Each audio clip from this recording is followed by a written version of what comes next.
Hari ini komunis semakin sumringah karena mereka baru saja mendapatkan Kepres yang dikeluarkan tanggal 26 bulan Agustus tahun 2022 yang isinya mensyaratkan bahwa pemerintah harus minta maaf pada PKI. Yang kedua, pemerintah tidak boleh menyoal kalau Partai Komunis Palu Arit berkibar benderanya dan partainya dibuat kembali. Ini sebuah kecelakaan konstitusi yang dikeluarkan dalam 1-2 minggu belakangan ini. Lalu kenapa Bapak Presiden berani mengeluarkan surat ini? Lalu pertanyaan muncul, Bapak Presiden itu siapa sih? Siapa sih bapaknya dia?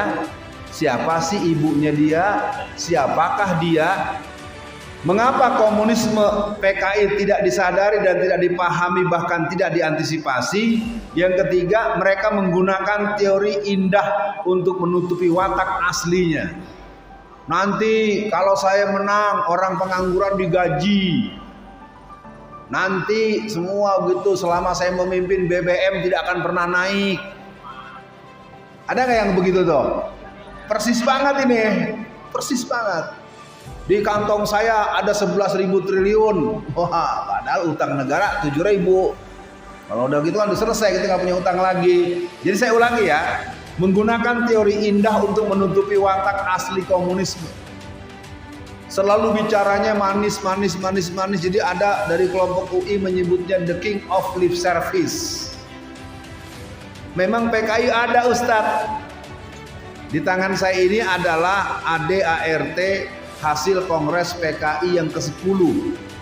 Penyelenggaraannya tanggal 15 sampai 17 Agustus tahun 2010 di sebuah desa di Magelang, Jawa Tengah. Data yang saya punya terakhir Kongres PKI yang ke-11 itu di Banyumas, Jawa Tengah. Jadi catat baik-baik, kita berada di daerah basis PKI. Jawa Tengah, Jawa Timur itu basis PKI-nya. Untuk di Jawa Tengah ini yang dikenal adalah Klaten, Boyolali, Solo, Solo Raya secara umum, Tegal, Pekalongan, Brebes. Hampir semua daerah itu daerah-daerah PKI.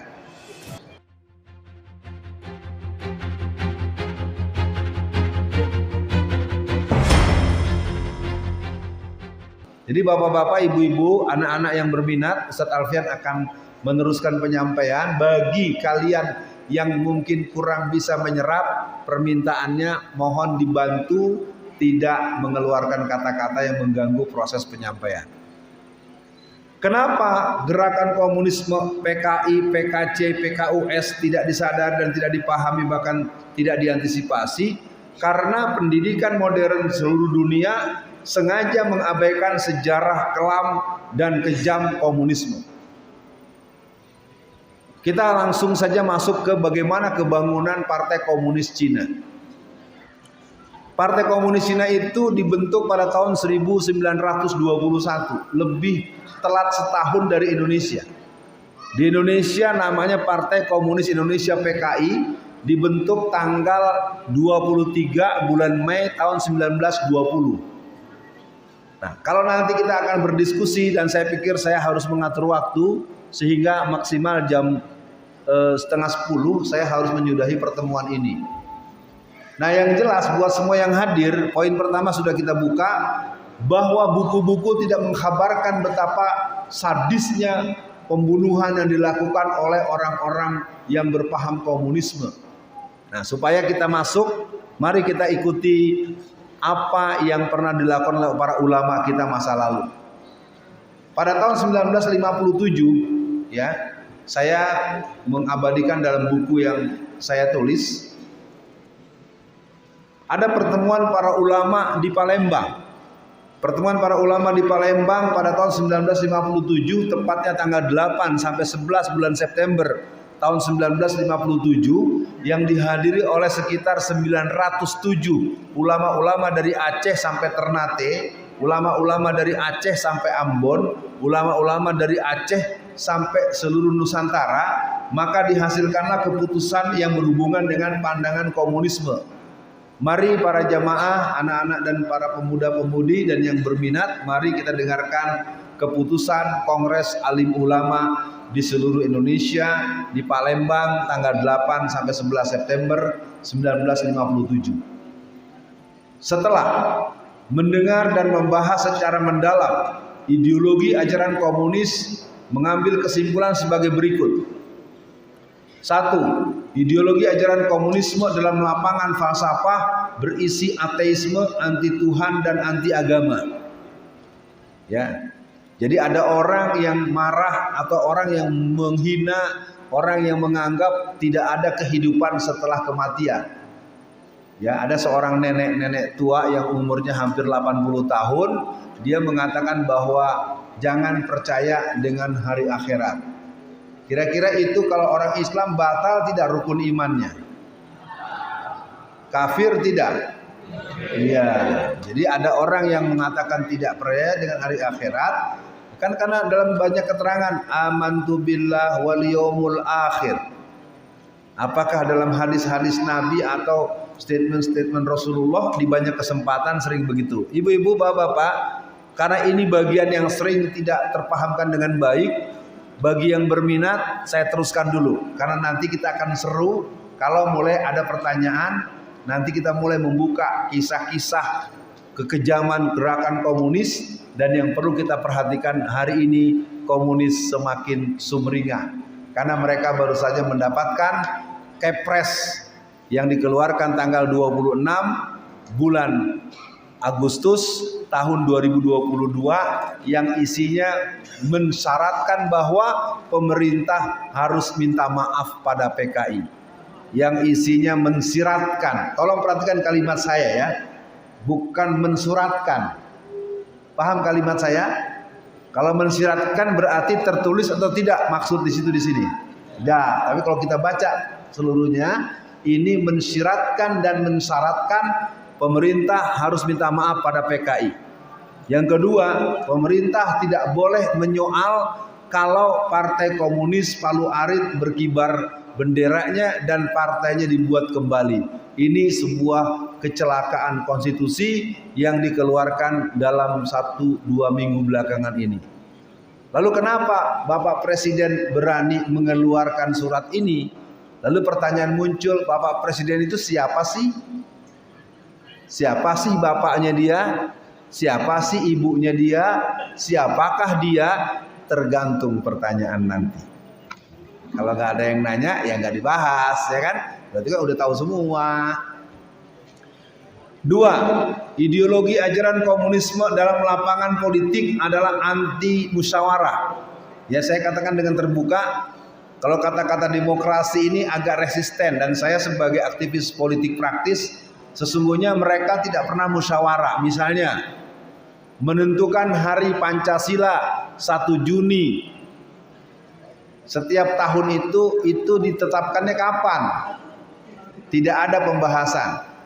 Tidak dibahas di DPR RI, tidak dibahas dalam RDPU di DPR, tidak pernah ada pembicaraan dengan pihak-pihak terkait. Ini adalah aksi sepihak memutuskan sesuatu tanpa dimusyawarahkan. Itu adalah cara-cara PKI masa lalu. Atau masyarakat dibagi traktor, ya, dulu tahun 2014, ya, ketika Pilpres selesai, warga Ngawi, warga Blitar, dan para petani-petani di Jawa Tengah, Jawa Timur itu diberikan traktor-traktor gratis. Tahu traktor? Untuk membajak sawah, ya, traktor untuk sawah dibagikan gratis kepada para petani, kepada para pembajak sawah. Tapi pas Bapak Presidennya sudah pergi, traktornya diambil lagi dan dibawa pulang oleh panitia. Bagus ya? Bagus. Itulah Indonesia. Yang ketiga, ideologi dan ajaran komunisme dalam lapangan sosial menganjurkan pertentangan kelas dan perjuangan kelas. Nanti semua yang akan mendalam ini akan Ustadz Alfian jawab sesuai dengan pertanyaan. Memutuskan ideologi ajaran komunisme adalah kufur hukumnya dan haram bagi umat Islam untuk menganutnya. Jadi penganut faham komunisme oleh para ulama yang pernah berkumpul pada tanggal 8 sampai 11 bulan September tahun 1957 dinyatakan orang yang berpaham komunisme adalah orang kafir menurut para ulama kita secara jumhur ulama. Yang kedua, barang siapa yang menganut ideologi ajaran komunisme dengan keyakinan dan kesadaran, kafirlah dia dan tidak sah menikahkan atau dinikahkan dengan orang Islam. Jadi hati-hati kalau nanti punya calon mantu, calon menantu, tanya dulu, kamu PKI bukan? Mohon adik-adik tidak gojekan ya. PKI bukan gojekan. PKI ini serius. Makanya kalau nggak paham nanya ya. Saya tidak memarahi kalian loh dari tadi. Kalian mau tidur silahkan. Yang penting jangan berisik. Kalian mau nggak dengerin nggak apa-apa. Tapi jangan membahas komunis jadi gojekan. Karena anak-anak zaman sekarang banyak yang sudah mulai. Seperti saya pernah diminta di sebuah perguruan Muhammadiyah di Jakarta Pusat. Karena ada anak SMA kelas 2 itu foto profil di handphone itu berlogo Palu Arit. Iya. Sampai pihak kepala sekolah Muhammadiyah itu tersebut telepon saya, padahal itu di musim Covid. Di musim orang tidak boleh berkumpul banyak. Saya bilang, saya tidak akan menerangkan kalau murid-muridnya tidak dikumpulkan semua. Saya tidak mau datang karena yang namanya masker, penjarak-jarakan itu adalah operasi daripada Zionis internasional. Karena mereka hanya menyasar masjid, menyasar pesantren. Mana ada gereja dikejar-kejar sama gugus Covid? Nggak ada. Ya. Tempat-tempat ibadah lain tidak ada yang dikejar-kejar oleh gugus. Yang dikejar cuma masjid, vaksin. Mana ada vaksin? Pakai menggunakan tenaga BIN, Badan Intelijen Negara, datang ke pesantren-pesantren untuk memaksa santri-santri disuntik. Itu gaya-gaya PKI. Ya, karena di sekolah-sekolah Kristen tidak, di seminari tidak, di pusat-pusat pendidikan agama lain tidak. Kenapa hanya di Islam? Karena musuh terberat dari komunisme PKI itu adalah hanya umat Islam. Jadi kepada siapapun yang ada di majelis ini yang menginginkan pemahaman yang mendalam dan masuk pada pemahaman yang cukup, ikuti penjelasan selanjutnya. Tidak sah dalam urusan waris mawaris, faraidnya batal. Dan haram jenazahnya diselenggarakan secara Islam. Jadi dengan adanya fatwa ini menurut hemat saya belum pernah dicabut. Justru yang saya sayangkan fatwa ini belum tersosialisasikan dengan luas. Ini pertemuan ulama loh, ulama NU, ulama Muhammadiyah, pokoknya ulama-ulama Islam Indonesia itu kumpul di Palembang membahas ini. Makanya di antara hal yang membuat saya agak sedikit kurang puas, kenapa MUI tidak pernah memberikan fatwa tentang gerakan komunisme PKI yang ada? Memang PKI ada Ustadz. Di tangan saya ini adalah ADART hasil Kongres PKI yang ke-10. Penyelenggaraannya tanggal 15 sampai 17 Agustus tahun 2010 di sebuah desa di Magelang, Jawa Tengah. Data yang saya punya terakhir Kongres PKI yang ke-11 itu di Banyumas, Jawa Tengah. Jadi catat baik-baik, kita berada di daerah basis PKI. Jawa Tengah, Jawa Timur itu basis PKI-nya. Untuk di Jawa Tengah ini yang dikenal adalah Klaten, Boyolali, Solo, Solo Raya secara umum, Tegal, Pekalongan, Brebes. Hampir semua daerah itu daerah-daerah PKI. Ciri bahwa daerah itu PKI adalah kalau ada pembahasan soal PKI, pertama dilarang. Saya pernah mengalami di Solo ini, baru saya mulai nyebut, langsung ada yang angkat tangan, langsung tunjuk-tunjuk muka saya. Jadi ciri di masyarakat kita ada PKI-nya adalah orang tersebut tidak suka membahas tentang PKI, itu satu. Yang kedua, malah berani melarang orang itu bicara. Ya, saya punya pengalaman Bapak Ibu sekalian, satu hari saya mengisi acara tausiah Ramadan di sebuah komplek di Jakarta Barat, tepatnya di komplek Merpati. Merpati itu adalah komplek para pegawai, para pilot, para orang-orang yang terlibat dalam penerbangan merpati. Ketika saya sedang menyampaikan tausiah membacakan ayat-ayat Quran, dari pojok bagian ibu-ibu ada yang teriak, bohong, bohong, jangan percaya sama Quran, jangan percaya sama hadis. Kita lagi ceramah, baca ayat, baca hadis dibilang bohong. Terus dari pojok laki-laki datang seorang bapak-bapak dekat ke mimbar. Dia maksudnya melarang agar saya bicara terus. Padahal saya tidak bicara hal-hal yang berhubungan dengan PKI, tidak. Saya sedang bicara tentang kepemimpinan Islam dan bla bla bla bla bla. Karena saya dididik oleh sebuah gerakan pelajar Islam sejak SMA tahun 80-an. Saya cuma digitu-gituin, nggak mau berhenti. Tujuan dia biar saya turun, jangan ceramah terus. Nah, para jamaah semua, saya ceritakan cerita yang saya alami ini dengan segmen berikut. Sebelum saya tutup ceramah, saya bilang pada jamaah, bapak-bapak, ibu-ibu, saudara-saudara yang usianya 70 tahun, yang usianya 80 tahun, yang usianya 90 tahun, saya mohon untuk tidak pulang dulu. Nanti setelah selesai sholat, selesai witir, saya ingin sedikit berkonsultasi. Karena saya umumkan, maka jamaahnya penasaran.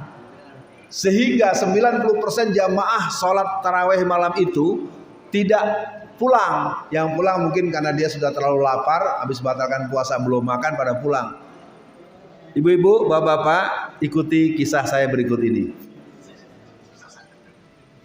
Akhirnya saya mulai omongan. Karena bapak-bapak yang umur 70, 80, 90 tahun itu ada sekitar 9 orang kurang lebih ya. Yang lain diam ya. Saya tanya pada bapak-bapak yang usia 70-an, 80-an, 90-an. Di situ waktu saya ceramah di Jakarta Barat itu. Anak ibu yang tadi teriak-teriak bohong Al-Quran, bohong hadis, itu anak siapa? Saya tanya begitu Pak, Bu. Dia bilang, Ustaz, kami mohon maaf, kami malu dengan adanya dia bapak dan ibunya dulu PKI. Terus tadi bapak-bapak yang datang-datang ke dekat mimbar ingin menyuruh saya turun dari mimbar, itu siapa? Dia bukan kakak beradik, bapak dan ibunya PKI. Jamaah, kenapa saya kok berinisiatif untuk membuat pertemuan khusus dengan para sesepuh? Karena saya mengumumkan terbuka, jadi jamaah dengar semua. Nah, jadi kalau malam ini ada anak-anak remaja Islam tidak suka dan tidak mau menyimak pembahasan soal PKI, jangan-jangan dia anak atau cucunya PKI. Tinggal begitu aja udah. Ya. Malah main-main, gojek-gojekan. Ya. Udah, sekarang tinggal aja. Kalau memang kalian nggak mau denger, diam tidur nggak apa-apa, udah diam dah. Jangan berisik. Kalau berisik jangan-jangan lu anak PKI lo, cucu PKI lo. Oke, kita teruskan. Poin kedua.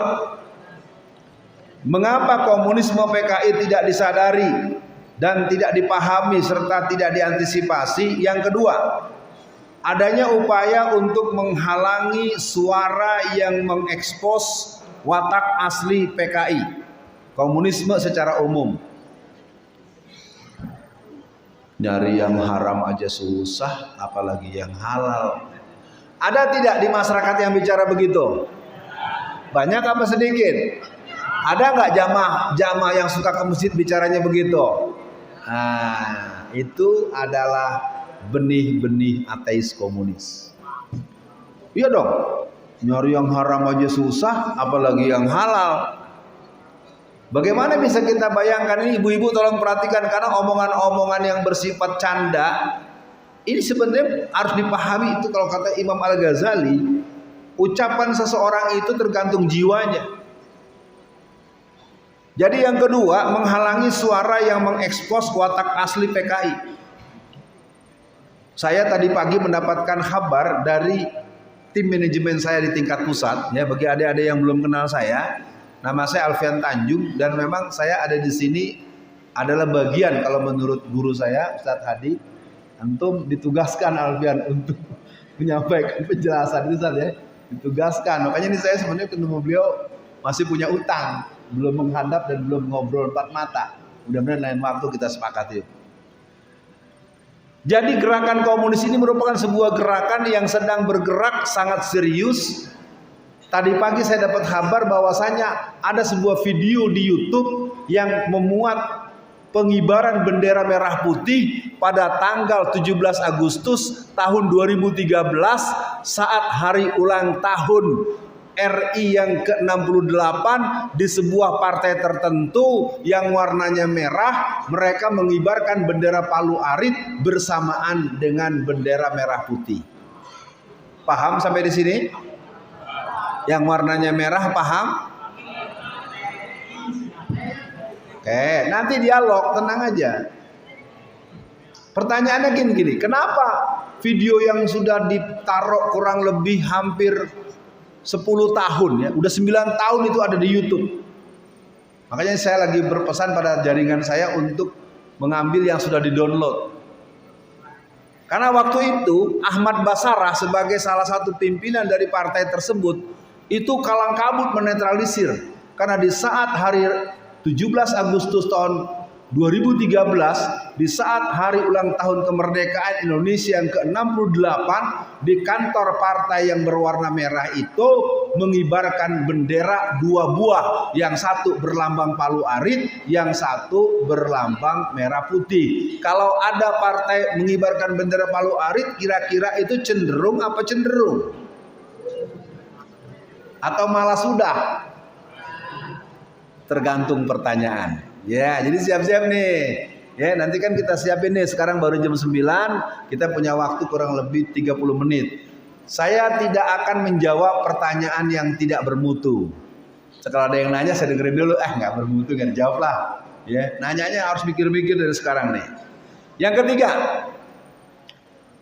mengapa komunisme PKI tidak disadari dan tidak dipahami, bahkan tidak diantisipasi? Yang ketiga, mereka menggunakan teori indah untuk menutupi watak aslinya. Nanti kalau saya menang, orang pengangguran digaji. Nanti semua gitu, selama saya memimpin BBM tidak akan pernah naik. Ada nggak yang begitu tuh? Persis banget ini, persis banget. Di kantong saya ada 11.000 triliun. Wah, padahal utang negara 7.000. Kalau udah gitu kan udah selesai, kita nggak punya utang lagi. Jadi saya ulangi ya, menggunakan teori indah untuk menutupi watak asli komunisme. Selalu bicaranya manis. Jadi ada dari kelompok UI menyebutnya the king of lip service. Ya, UI loh, bukan saya yang ngomong, anak-anak UI. Oke, yang keempat. Mengapa komunisme PKI tidak disadari, tidak dipahami, bahkan tidak diantisipasi? Partai Komunis tidak pernah mengakui kejahatan yang pernah mereka lakukan. Baik ya, saya mulai satu persatu. Saya bawa buku ini sebenarnya harus sampai kepada sebuah kesadaran bagi yang pernah punya, tolong dibaca lagi. Bagi yang belum punya, mungkin bisa pinjam sama teman yang punya. Bagi yang ingin punya, nanti bisa tanya sama panitia. Buku ini berjudul Banjir Darah, Kisah Nyata Aksi PKI Terhadap Kiai, Santri, dan Kaum Muslimin. Di mana? Di Indonesia. Namanya juga PKI, Partai Komunis Indonesia. Apa saja yang bisa kita baca dari sini? Satu di antaranya adalah dibunuhnya seorang yang bernama Otto Iskandar Dinata. Kalau kita belajar buku sejarah perjuangan bangsa, kita akan jumpa seorang menteri pertahanan pada tahun 1951 yang bernama Otto Iskandar Dinata. Itu kepalanya dipenggal sampai lepas dari batang lehernya. Itu kepalanya saja dilarung di sungai atau kali Cisadane yang bergerak dari ujung Banten sampai melintas Jakarta Barat di Jakarta. Satu. Yang kedua, pada tanggal sekitar bulan Juni dan Juli tahun 1948, penyerbuan ke pesantren PSM Takran yang ada di Magetan. Mereka menyerbu, mereka membunuh, bahkan membelah kepala Bapak Kiai Haji Mursid, dibelah kepalanya, dan santrinya sebanyak 108 orang bersama ustadz-ustadznya digabung total sekian jumlahnya, dimasukkan ke dalam lubang yang lubangnya lubangnya cuma 12 meter. 12 meter dimasukkan 108 orang.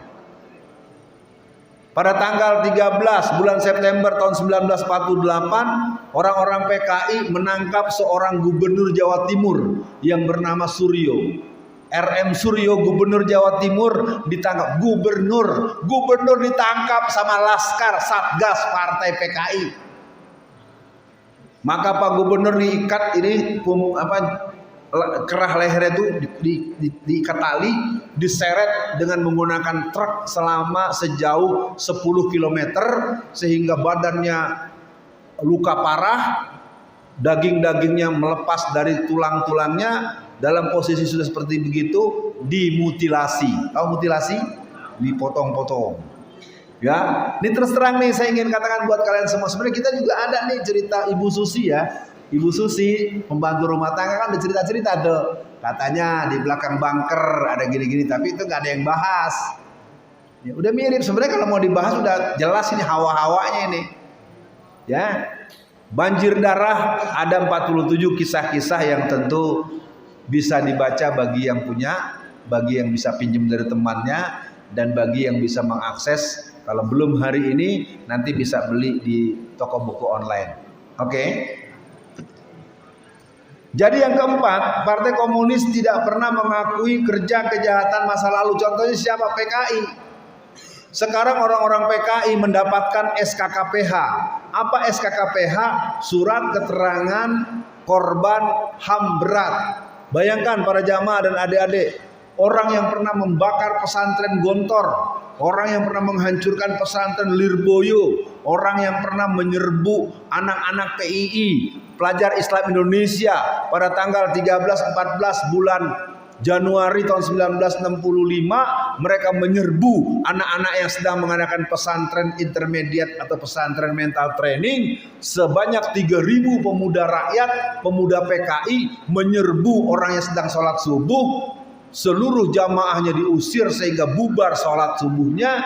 Yang laki-laki diikat dan disiksa dengan diseret. Al-Quran dikumpulkan, dimasukkan dalam karung, dikencingin, kemudian disiram bensin atau minyak tanah, dibakar, dan perempuan-perempuannya diperlakukan dengan tidak senonoh. Itu terjadi di Kanigoro, dikenal dengan istilah Kanigoro Affair.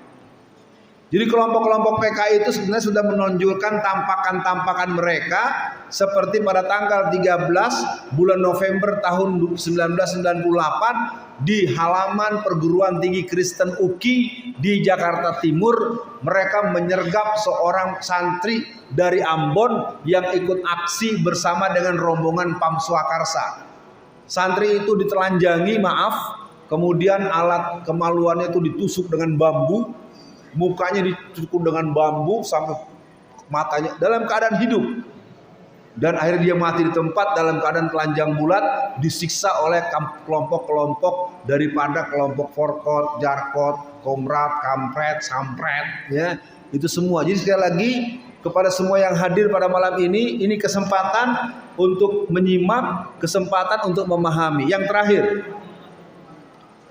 mengapa komunisme PKI tidak disadari, tidak dipahami, bahkan tidak diantisipasi? Yang kelima, selalu berbohong, menebar fitnah, kebencian, ancaman pada lawan politik. Ya, kita ambil contoh nih yang bicara.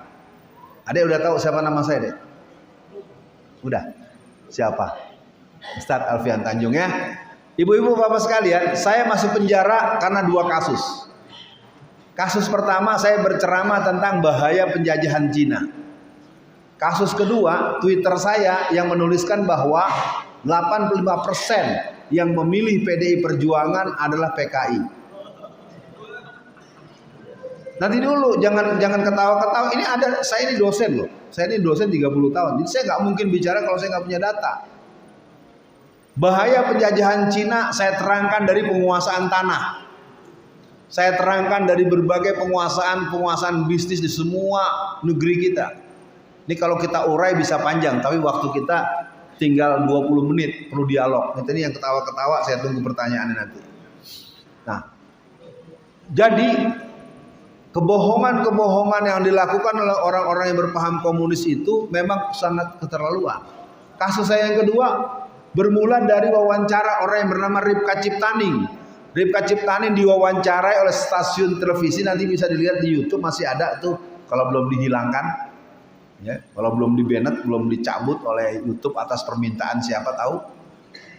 Pada tahun 2002 di televisi LaTV, boleh sambil lihat LaTV 2002 itu ada wawancara Ripka Ciptaning, atau nanti lihat di channel saya yang sekarang, ya, malam ini tentang 20 tahun kader PKI jadi anggota DPR.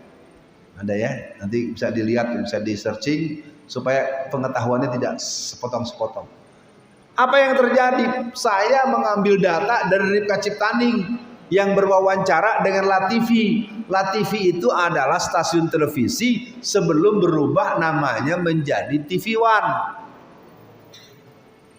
Apa wawancaranya? Ripka Ciptaning itu adalah seorang anak yang bapaknya berasal dari Solo. Bapaknya itu dulu bendahara dari DPC PKI. Bukan PKI Perjuangan, PKI beneran. Ya, PKI dulu tahun 50-an. Jadi Ripka itu punya ayah bendahara PKI dari Solo tahun 1950. Apa kerja dia? Pertama, dia menulis buku yang berjudul Aku Bangga Jadi Anak PKI, terbit bulan Juni tahun 2002, dan buku yang kedua berjudul Anak PKI Masuk Parlemen, terbit bulan September tahun 2005. Jadi Ripka Ciptaning mengatakan dengan si pewawancara bahwasannya yang mencoblos PDI Perjuangan 15 juta orang adalah dari keluarga PKI. Bukan kata saya. Saya menyatakan pernyataan dia.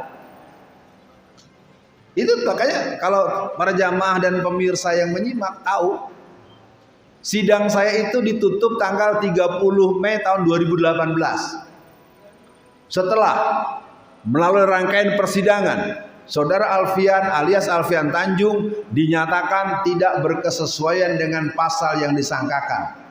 Ayat 2, barang siapa orang yang menyampaikan sesuatu demi kebaikan bangsa dan negara bukanlah tindakan kriminal, maka Alfian alias Alfian Tanjung dinyatakan bebas. Jadi saya dua kasus, yang satu eksepsi diterima alias proses harus dihentikan, yang satu vonisnya bebas. Ayo anak-anak yang sekolah, anak-anak SMP dan SMA, 0 tambah 0 sama dengan yang dialami Ustadz Alfian Tanjung, 0 tambah 0 sama dengan. Jadi saya divonis 4 tahun penjara. Iya, sudah saya jalani. Saya ini masuk penjara. Pulang dari penjara, akhirnya cerita sejarah saya ada di Solo. Makanya dek, nanti kalau kamu nggak mau nanya, kamu nggak ngerti. Ya. Bayangin loh, Profesor Doktor PKI masuk penjara. Kan aneh kan? Saya kan menerangkan bahaya PKI. Sama dengan ibu, bapak kalau ada situ taruh motor, lalu motornya dicuri orang, lalu Anda lihat, maling. Kira-kira yang ditangkap yang mencuri motor atau yang memberitahu? Itulah Indonesia, ya. Ya, jadi saya mengalami itu. Jadi saya bukan sedang mengeluh ya ibu-ibu ya, adik-adik semua. Saya cuma memberi kabar proses hukum yang saya alami. 0 tambah 0 sama dengan 4. Udah, memang udah nggak keruan di negeri ini, tanda-tanda negara berhaluan komunis. Ya. Yang memponis seenaknya, yang menangkap seenaknya, yang membunuh seenaknya. Itu adalah negara-negara berhaluan otoriter yang cenderung dimotori oleh paham-paham ateis komunis sebagai filosofi antroposentrisme. Sayang sekali para pemirsa, para jamaah semua, waktu kita tinggal 22 menit. Saya harus disiplin karena pada kajian kita bulan lalu telingsut sampai jam 10, akhirnya ibu-ibunya ngeluh kemalaman.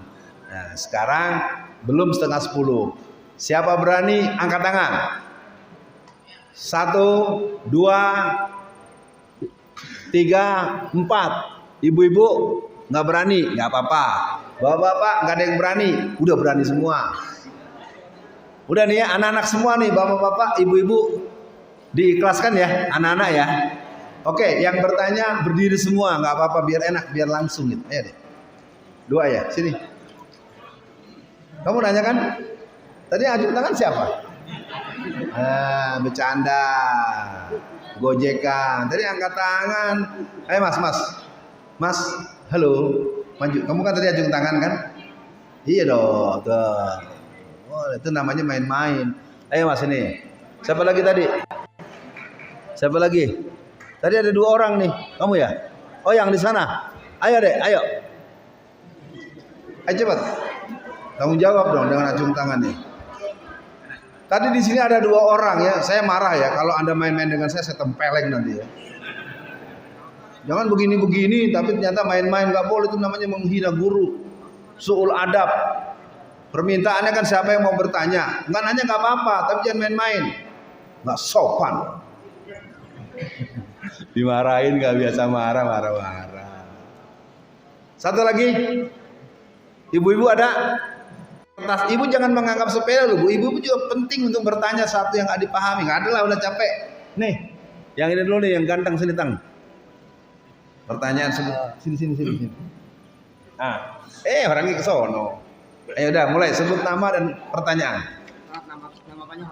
Ya, panggilan aja biar cepet. Ada sana noh. Ntar masuk TV nih, live streaming seluruh dunia. Ya. Ya, nama dan pertanyaan. Jadi nama saya namanya siapa? Rafif. Kira Raffi Ahmad. Oh, ayo Rafif. Silakan Rafif. Siapa dalam G30 SPKI? Boleh nggak sedikit Ustaz tanya, kenapa kamu nanya ini? Oh. Terima kasih Rafif atas kejujurannya. Tos. Safe. Wah. Kedua, silakan Mas. Ayo kamu. Kamu dulu. Orang gurunya gua sih. Kan gurunya saya, masa ngatur guru. Ayo kamu. Nama? Ya. Kenapa? Oh, PKI itu tidak muncul terus nggak bisa diteruskan. Dulu pas zaman sekarang ada namanya nasionalis Islam komunis. Dan kalau cara PKI sekarang berkembang yang ngobrol di PKI, berarti nasionalis itu berhasil. Kan nasionalis Islam komunis dan PKI itu ngobrol seperti ini yang dunia itu PKI. Bentar. Kalau saya nanya nih, jawabnya nggak boleh bertele-tele. Kamu termasuk yang senang atau tidak kalau PKI hidup lagi?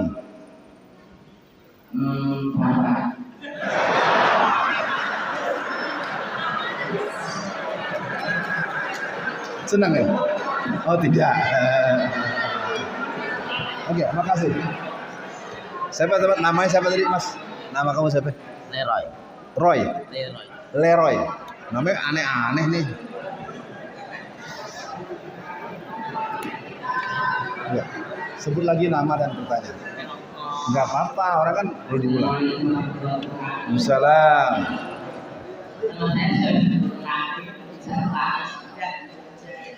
Saya yang bertanya, walaupun pengurus itu apa itu punya tujuan baik untuk apa? Mau miskin, mau lelah, tapi kok dalam PKI itu mau kayak semua.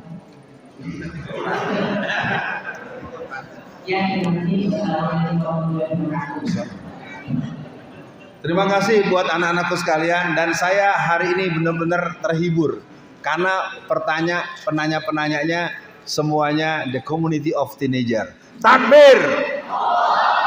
Belum semua. Takbir. Siap lawan PKI. Siap ganyang PKI. Siap basmi PKI. Takbir. Siapakah dalam G30 SPKI? Pemirsa, kita akan jelaskan gerakan 30 September.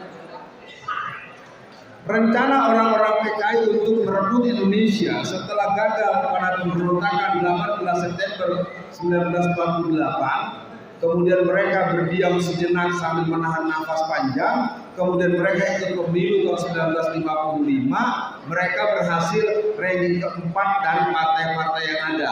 Ranking pertama Masyumi, PNI dengan tipis suara menang daripada Masyumi. Setelah Masyumi ada NU, di bawah NU ada PKI. Apa itu PNI? PNI Partai Nasionalis Indonesia yang didirikan oleh Soekarno pada tahun 1927. Apa itu Masyumi? Masyumi itu Majelis Syuro Muslimin Indonesia yang didirikan oleh NU dan Muhammadiyah pada tanggal 7 November tahun 1945. Apa itu NU? NU itu Lembaga Satuan Nahdlatul Ulama yang pada musim pemilu 55 muncul sebagai yang namanya partai. Ya, jadi NU pada saat itu bernama Partai NU. Itulah mengapa kemudian bergabung dengan nama Nasakom. Nasakom itu nasionalisnya adalah PNI, agamanya adalah NU, dan komunisnya adalah PKI. Nah, ini penting diketahui. Sekarang ada Nasakom jadi dua. Nasionalisnya adalah PDI Perjuangan, agamanya adalah Islam Nusantara, komunisnya adalah PRD dan teman-temannya. Ini pemilu besok nih ada PRD, walaupun nggak lolos ya, ada Partai Prima, ada banyak partai-partai baru ini adalah banyak yang dibentuk oleh anak-anak dan cucu-cucu PKI. Ya, ini saya bisa bertanggung jawabkan secara akademis. Nah, lalu pertanyaan tadi, siapa dalam G13 PKI? Setelah dia gagal dalam pemilihan umum untuk ranking pertama, tapi kemudian dapat ranking keempat, maka sekitar tahun 1950-an, 56, kita semua mendengar Bapak Wakil Presiden kita, Bapak Dr. Andes Muhammad Hatta mengundurkan diri. Karena perseteruan antara kelompok komunis dengan Hatta yang dianggap membuat satu situasi yang membuat mereka celaka pada kegagalan kudeta tahun 48. Nah, tahun 1959 diadakan yang namanya pembubaran konstituante. Pembubaran konstituante itu mengakibatkan PKI semakin mesra dengan PNI, semakin mesra dengan Soekarno. Makanya PNI terbagi dua, ada PNI ASU. ASU ini Ali Surahman, ini PNI yang PKI. Ada PNI Osa Maliki, Osa Usep. Jadi dia adalah kelompok PKI yang non PKI. PNI yang non PKI.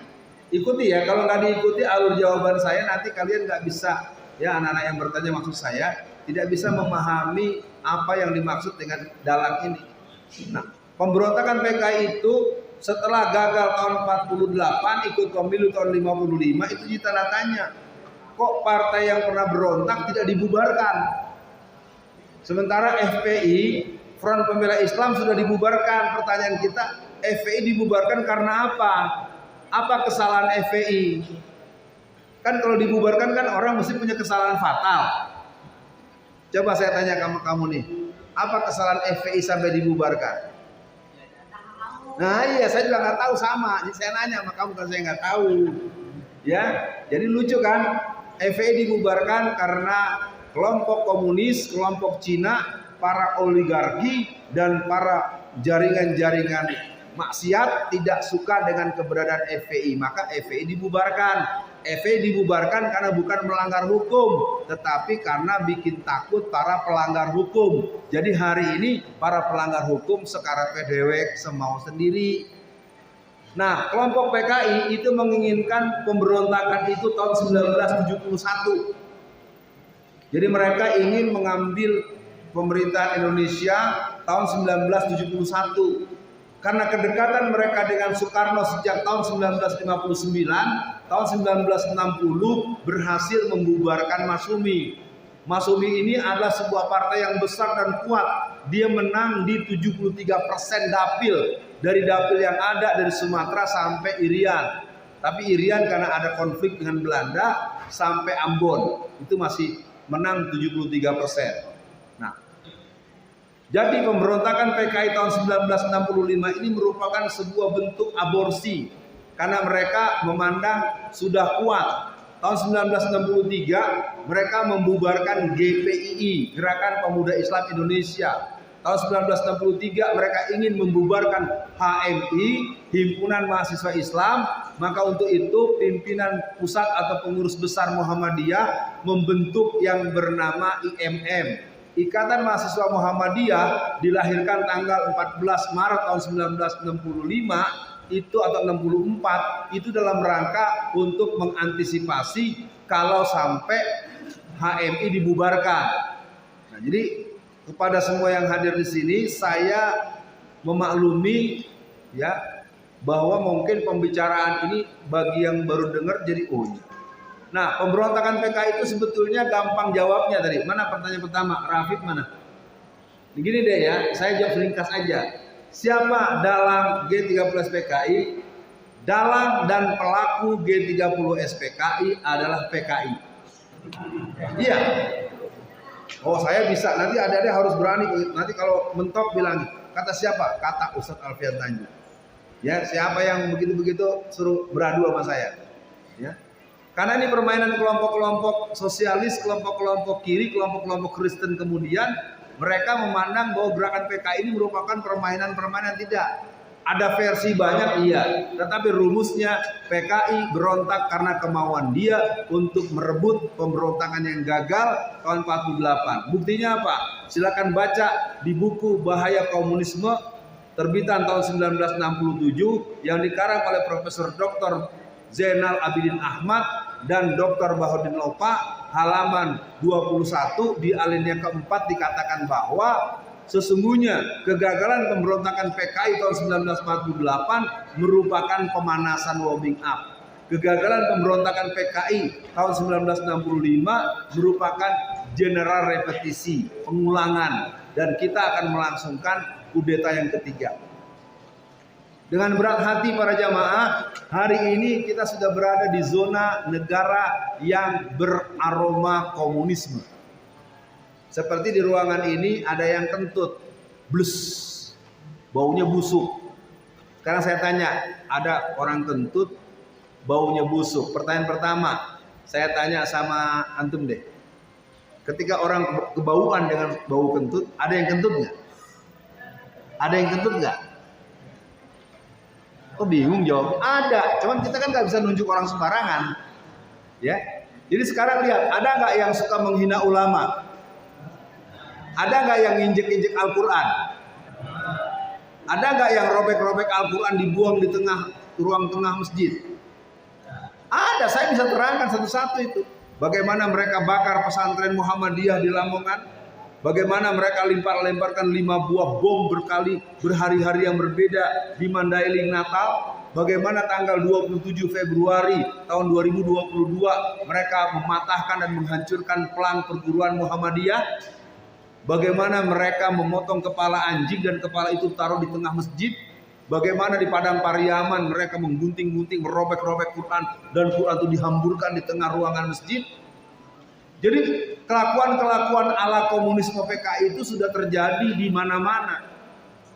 Seminggu sebelum Lebaran tahun 2021, tepatnya tanggal 7 bulan Mei tahun 2021, kita sama tahu di daerah di Sumatera Selatan ada seorang imam yang dipukuli oleh jamaah yang masuk bergerak dari saf ke-9. Dari saf belakang bisa bergerak. Kalau kita ikuti sejak tahun 2021, 2022 dimulai dengan penembakan mati Ustadz Alex yang ada di Pinang, yang ada di Tangerang, Provinsi Banten. Ya, kemudian ada Ustadz Syahid. Ya, Ustadz Syahid sedang menyampaikan tausiah zuhur di Batam. Si Ustadz lagi berceramah, lalu ada jamaah yang melompat dan mengejar sang Ustadz. Ustadz Jamaluddin di Bekasi itu punggungnya dibelah dengan samurai. Itu semua terjadi tahun 2022, bukan zaman dulu. Jadi kalau saya katakan bahwa PKI ini adalah dalang dan pelaku.